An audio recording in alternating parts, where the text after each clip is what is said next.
Wayne Prentice. Isn't that a lovely name?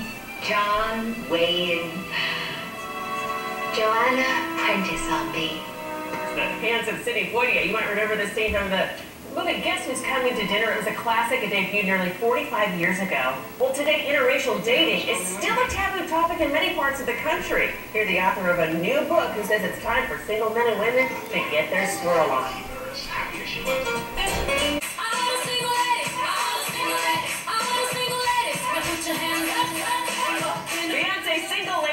You can't forget this song, and all you single ladies looking for a man to put a ring on it. I don't have to tell you that dating can be tough, right? And finding Mr. Right can seem nearly impossible. Christelyn Karazin, co-author of Swirling, says that swirling is a romantic blending of, or mixing of two people, most often another race or ethnicity. So, hey girls, you may need to look outside your race to find that special someone. She did. Christelyn is here with me now to talk about the sometimes tricky world of interracial dating. And Christelyn, welcome to the show. Thanks for having me, Natasha. You bet. You know, I'm from Seattle. We're used to interracial dating. We do it all the time. But why is it still such a big deal for us? Well, you know what? We still have social consequences associated with interracial marriage and interracial relationships.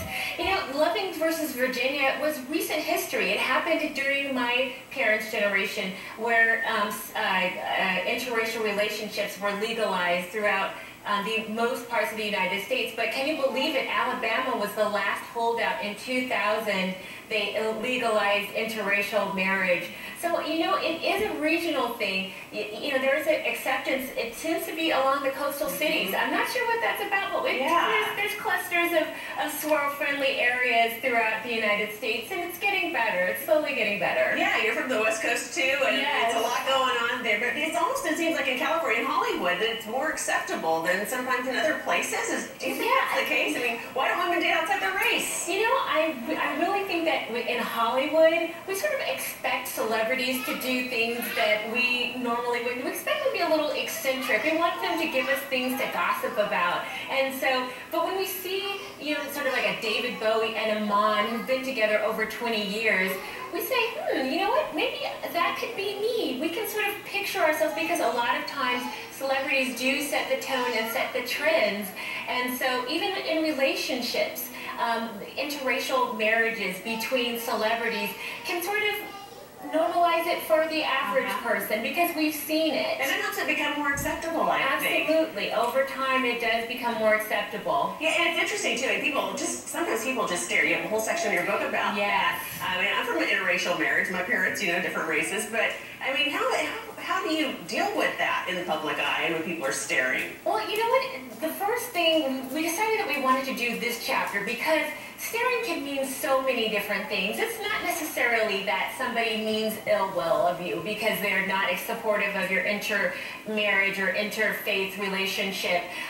Sometimes it's just they're curious, you know? If you're a cute girl and it's a guy staring, he might be looking at you because you're good looking. Sometimes I just stare. I stare because I'm like, what are their babies going to look like? They're going to be gorgeous. Or, you know what? Sometimes I stare because I say, oh, wow, well, the great looking couple, and oh, that couple looks like me. Yes. And my couple, and my relationship. So it's not necessarily that you want to jump to that somebody's looking at you because they're threatened. And we do talk about that because sometimes that happens, and we get into detail about strategies to deal with that and how to address it when you're out with your significant other. Yeah, and you have some great tips in your book about marriage and about dating. What would you say is the most important thing people take away from this book?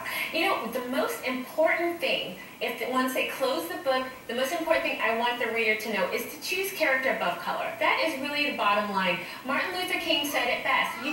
He wanted everyone to be judged on the content of their character, not the color of their skin. And I say translate that to the dating world. And guess what? When you do that, your pool opens into an ocean. That little tiny pond you were swimming in, you said, I can't find a guy. Once you open up your options, it's fun. You're right. My mom always said variety is the spice of life. Absolutely. So why the heck not? You talk about some of the best cities to find your rainbow. Beau as in boyfriend. Yes. Is Seattle on that list? Yeah, Seattle's definitely on the list. You know, the coastal cities like Los Angeles and New York City and New Jersey, they're kind of there. But you know what? There are places in the Midwest like Minneapolis, Minnesota that's very interracial friendly. There's also, you know, places in Texas and in the South. So, you know, I think that really just depends on where people gravitate. And then people say, hey, it's pretty swirl friendly here, come on down and hang out over here. So I think that when you're looking to spend the rest of your life with someone and have children and you're in an interracial relationship, I think it's important to kind of scope out and see if, hey, is this going to be a supportive environment for my relationship and for my kids? It's really important to build a circle of support when you're in an interracial relationship so that those relationships thrive. It's really about the heart of the person. Absolutely. You're so right about that. Christelyn, thank you so much. I say swirl away. Yes. Called Swirl, go get it. Thanks so much. Thanks.